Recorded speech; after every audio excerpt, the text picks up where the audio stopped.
ಏನು ಗುರು, first half full ಜಗಳ, second half ನಮ್ಮ ಮನೆಯಲ್ಲಿ ದಿನವೂ ಮಿನುಗೋ ಚೈತ್ರವೇ ಅನ್ನೋ ಥರ ಇದೆ. ಎಲ್ಲೋ ಒಂದು ಕಡೆ ಇದ್ದಕ್ಕಿದ್ದಂಗೆ ಜಗಳ ಮಾಡ್ತಾರೆ, ಇದ್ದಕ್ಕಿದ್ದಂಗೆ ಫುಲ್ಲು ಫೆಸ್ಟಿವಲ್ ಮೂಡಲ್ಲಿರ್ತಾರೆ. ಮನೆ ಮಂದಿ ಎಲ್ಲ ಬಂದ ಕೂಡಲೇ ಅಲ್ಲಿ ಫುಲ್ಲು ಹಬ್ಬದ ವಾತಾವರಣ. ಅದರಲ್ಲೂ ವಿನಯ್ ಅವರಂತೂ ಸಿಕ್ಕಾಬಡೆ ಖುಷಿಯಾಗಿದ್ದರು ಅಂತಲೇ ಹೇಳ್ಬೋದು. ವಿನಯ್ ಅವರ ಟೀಮ್ ಬ್ಯಾಕ್ ಅಂತ ಹೇಳ್ಬೋದು. ಇಶಾನಿ ಅವರಿರ್ಬೋದು, ಮೈಕಲ್ ಇರ್ಬೋದು, ಹಾಗೆ ಅಲ್ಲಿ ಸ್ನೇಹಿತವರಂತೂ ವಿನಯ್ ಅವರನ್ನು ತಬ್ಬಿ ಒಂದು ಸೂಪರ್ಬಾಗಿ ಮಿಸ್ ಯು ಬ್ರೋ ಅಂತ ಮಾಡಿದ್ದಿದೆ ಅಲ್ಲ. ಬಹುಶಃ ವಿನಯ್ ಅವರು ಒಂದಷ್ಟು ಒಳ್ಳೆ ಫ್ರೆಂಡ್ಶಿಪ್ಪನ್ನು ಸಂಪಾದನೆ ಮಾಡಿದ್ದಾರೆ ಅಂತಲೇ ಅನಿಸುತ್ತೆ. ಏನೇ ಒಂದು ನೆಗೆಟಿವ್ ಇಮೇಜು ಕೂಗಾಡ್ತಾಯಿದ್ರು ಅಂತ ಅನಿಸಿದ್ರು ಕೂಡ ಅವರು ಒಂದಷ್ಟು ಫ್ರೆಂಡ್ಶಿಪ್ಪನ್ನು ಸಂಪಾದನೆ ಮಾಡಿದರೆ ಹೊರಗಡೆ ಬಂದರೂ ಕೂಡ ಈ ಫ್ರೆಂಡ್ಶಿಪ್ ಅವ್ರಿಗೆ ಇರುತ್ತೆ ಅಂತಲೇ. ಅದರಲ್ಲೂ ಸ್ನೇಹಿತವರು ಭಾಳಷ್ಟು ವೀಡಿಯೋಗಳಲ್ಲಿ, ಭಾಳಷ್ಟು ಸಂದರ್ಶನಗಳಲ್ಲಿ ಕೂಡ ಹೇಳ್ಕೊಂಡಿದ್ರು. ಸೊ ನನಗೇನೇ ಕೆಟ್ಟ ಹೆಸರು ಬಂದಿರ್ಬೋದು, ನನಗೆ ವಿನಯ್ ಅವರ ಜೊತೆ ಒಂದು ಒಳ್ಳೆ ಫ್ರೆಂಡ್ಶಿಪ್ ಇತ್ತು, ನಮ್ರತಾ ಅವ್ರ ಜೊತೆ ಒಳ್ಳೆ ಫ್ರೆಂಡ್ಶಿಪ್ ಇತ್ತು ಅಂತ. ಸೊ ನಮಗೇನೇ ಬೇರೆ ಯಾರೇ ಏನೇ ಹೇಳಿದ್ರು ಕೂಡ ನಾವು ಸಮಾನ ಮನಸ್ಥಿತಿಯಲ್ಲಿ ಇದ್ವಿ. ಅದಕ್ಕೋಸ್ಕರ ಒಂದು ಒಳ್ಳೆ ಫ್ರೆಂಡ್ಶಿಪ್ ಕಂಟಿನ್ಯೂ ಆಗುತ್ತೆ. ಅವ್ರು ಹೊರಗಡೆ ಬಂದರೂ ಕೂಡ ಅದು ಕಂಟಿನ್ಯೂ ಆಗುತ್ತೆ. ನಾನು ಅವ್ರ ಮನೆಗೂ ಕೂಡ ಹೋಗಿದ್ದೆ, ಅವ್ರ ಮಿಸಸ್ ಅವರನ್ನು ಕೂಡ ನೋಡ್ಕೊಂಬಂದೆ ಅನ್ನೋ ರೀತಿಯಲ್ಲಿ ಸ್ನೇಹಿತವರು ಇಂಟರ್ವ್ಯೂ ಕೊಟ್ಟಿದ್ದರು. ಅದನ್ನೇ ಕೂಡ ಈಗ ವಾಪಸ್ ಬಂದ ಮೇಲೂ ಕೂಡ ಅದನ್ನೇ ಮಾಡ್ತಾಯಿದ್ದಾರೆ. ಸೊ ಅಲ್ಲಿ ಅವ್ರಿಗೆ ಸಾಕಷ್ಟು ಫ್ರೆಂಡ್ಶಿಪ್ ಸಿಕ್ಕಿದೆ ಅಂತಲೇ ನಾವು ಹೇಳ್ಬೋದು. ಮತ್ತೊಂದು ಕಡೆ ನೀತು ಅವರು ಪ್ರತಾಪ್ ಅವರಿಗೆ ಅಡ್ವೈಸ್ ಕೊಡ್ತಾ ಇರ್ತಾರೆ, ಮತ್ತೊಂದು ಕಡೆ ಸಂಗೀತ ಅವರಿಗೆ ಅಡ್ವೈಸ್ ಕೊಡ್ತಾ ಇರ್ತಾರೆ. ಇಬ್ರಿಗೂ ಏನೋ ಒಂದು ಕಾಂಪ್ರಮೈಸ್ ಮಾಡೋ ರೀತಿಯಲ್ಲಿ ಮಾತಾಡ್ತಾರೆ. ಆದರೆ ಸೊ ನನಗೇನು ಅನಿಸುತ್ತೆ ಅಂತಂದರೆ, ಸೊ ಅವರಿಬ್ಬರು ಚೆನ್ನಾಗೇ ಇದ್ದಾರೆ. ಒಂದು ಕಡೆ ಸಂಗೀತ ಅವರು ಪ್ರತಾಪ್ ಅವರಿಗೆ ಮುತ್ತನ್ನು ಕೊಟ್ಟು ಮತ್ತೆ ಅವರು ಸಿಕ್ಕಾಪಟ್ಟೆ ಒಂದು ಕ್ಲೋಸ್ನೆಸ್ಸನ್ನು ತೋರಿಸ್ತಾರೆ. ಎಲ್ಲೋ ಒಂದು ಕಡೆ ಇಬ್ಬರು ಚೆನ್ನಾಗಿರ್ತಾರೆ, ಮತ್ತೆ ಜಗಳ ಮಾಡ್ಕೊತಾರೆ. ಸೊ ಅಲ್ಲಿ ಇರೋದೇ ಆ ಥರ, ಅದು ಗೇಮ್. ಸೊ ಏನು ಮಾಡೋಕ್ಕಾಗಲ್ಲ. ಸೊ ಜಗಳ ಮಾಡಲೇಬೇಕು, ಅಲ್ಲಿ ಪ್ರೀತಿ ಮಾಡಲೇಬೇಕು. ಸೊ ಆ ಟಾಸ್ಕ್ಗಳು ಬಂದಾಗ ಆಯಾ ಟಾಸ್ಕ್ಗೆ ತಕ್ಕನಾಗೆ ಮಾಡಬೇಕಾಗತ್ತೆ. ಬಟ್ ಎಲ್ಲೋ ಒಂದು ಕಡೆ ಸಂಗೀತ ಅವರು ತುಂಬ ಕ್ಲಿಯರಾಗಿದ್ದಾರೆ. ಅಂದರೆ ತಾನು ಗೆಲ್ಲಬೇಕು ಅಂದರೆ ಪ್ರತಾಪ್ ಅವರನ್ನು ಡೌನ್ ಮಾಡಲೇಬೇಕು. ಸೊ ಇದು ಹೇಗೆ ಅಂತಂದರೆ, ಸೊ ಒಂದು ಕಡೆ ಅವರಿಗೆ ಪ್ರತಾಪ್ ಅವರ ಮೇಲೆ ಒಲವಿದ್ದರೂ ಕೂಡ ಗೇಮ್ ಅಂತ ಬಂದಾಗ ತುಂಬ ಸ್ಟಡಿ ಮೈಂಡಾಗಿ ಆಡ್ತಾ ಇರ್ತಾರೆ ಸಂಗೀತ ಅವರು.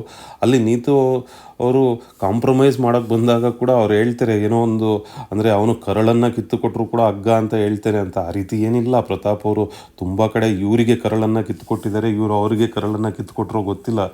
ಪ್ರತಾಪ್ ಅವರು ಕೂಡ ಇವರನ್ನು ಸಾಕಷ್ಟು ಕಡೆ ಕಾಪಾಡ್ಕೊಂಬಂದಿದ್ದಾರೆ. ಸೊ ಇವ್ರಿಗಿನ್ನ ಇಡೀ ಮನೆ ಹೊರಗಿಟ್ಟಾಗ ಪ್ರತಾಪ್ ಅವರು ಅವರ ಬಲಕ್ಕೆ ನಿಂತಿದ್ದರು. ಸಾಕಷ್ಟು ಸಲ ಅವರಿಗೆ ಉತ್ತಮವನ್ನು ಕೊಟ್ಟಿದ್ದಾರೆ, ಸಾಕಷ್ಟು ಸಲ ಸಂಗೀತ ಅವರನ್ನು ಕೂಡ. ಸೊ ಇವರು ಪ್ರತಾಪ್ ಅವರಿಗೆ ಏನು ಹೇಳ್ತಾರೆ, ಸೊ ಅಂದರೆ ಇವನನ್ನು ಹೊರಗಡೆ ಇಟ್ಬಿಟ್ರೆ ಅವನು ಫ್ರೆಂಡ್ಶಿಪ್ ಹೋಗ್ಬಿಡುತ್ತೆ ಅಂತ. ಅದನ್ನೇ ನೀವು ಮಾಡಿದ್ದೀರಾ ಸಂಗೀತ ಅವರೇ. ಸೊ ನೀವು ಕೂಡ ಪ್ರತಾಪ್ ಅವರು ನಿಮ್ಮನ್ನು ಆಟದಿಂದ ಹೊರಗಿಟ್ಟ ಅನ್ನೋ ಒಂದೇ ಕಾರಣಕ್ಕೆ ಈ 2-3 ದಿನಗಳಿಂದ ಇದನ್ನೇ ಹೇಳ್ಕೊಂಡು ಓಡಾಡ್ತಾ ಇದ್ದೀರಾ. ಸೊ ಕ್ಯಾಮ್ರಾಗಳ ಮುಂದೆ ಇದನ್ನೇ ಹೇಳ್ತಾ ಇದ್ದೀರಾ, ಬಂದ ಗೆಸ್ಟ್ಗಳ ಮುಂದೆ ಇದನ್ನೇ ಹೇಳ್ತಾ ಇದ್ದೀರಾ. ಅಂದರೆ ಸೇಮ್ ಅಲ್ವಾ. ಸೊ ಪ್ರತಾಪ್ ಮಾಡಿದ್ದನ್ನೇ ನೀವು ಕೂಡ ಮಾಡಿದ್ದೀರಾ. ಇಬ್ರಿಗೂ ಏನೂ ಡಿಫ್ರೆನ್ಸ್ ಇಲ್ಲ ಅಲ್ಲಿ. ಅಂದರೆ ಪ್ರತಾಪ್ ಅವರು ಕೂಡ ಅದನ್ನೇ ಎಲ್ಲೋ ಒಂದು, ಪ್ರತಾಪ್ ಅವರು ನನಗೆ ಸಂಗೀತ ಮತ್ತು ಪ್ರತಾಪ್ ಇಬ್ಬರನ್ನು ನೋಡಿದ್ರೆ ಸಂಗೀತ ಅವರಿಗಿಂತ ಪ್ರತಾಪ್ ಅವರು ಸ್ವಲ್ಪ ಅತಿ ಹೆಚ್ಚು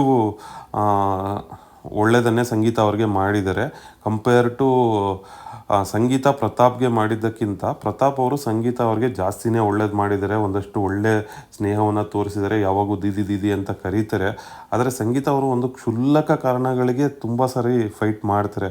ಅವರು ವಿನಯ್ ಅವ್ರ ಜೊತೆಲೂ ಅದೇ ರೀತಿ ಫೈಟ್ ಮಾಡಿದ್ರು, ಕಾರ್ತಿಕ್ ಅವ್ರ ಜೊತೆಲೂ ಅದೇ ರೀತಿ ಫೈಟ್ ಮಾಡಿದ್ರು, ತನೀಷಾ ಅವ್ರ ಜೊತೆನಲ್ಲೂ ಅದೇ ರೀತಿ ಫೈಟ್ ಮಾಡಿದ್ರು. ಮತ್ತೆ ಇದ್ದಕ್ಕಿದ್ದಂಗೆ ಪ್ರತಾಪ್ ಅವರ ಮೇಲೆ ಪ್ರೀತಿಯನ್ನು ತೋರಿಸ್ತಾರೆ. ಆದರೆ ಎಲ್ಲೆಲ್ಲೆಲ್ಲ ಟೈಮ್ ಸಿಗುತ್ತೋ ಅಲ್ಲೆಲ್ಲ ಪ್ರತಾಪ್ ಅವರನ್ನು ಕುಟುಕ್ತಾನೆ ಹೋಗ್ತಾರೆ.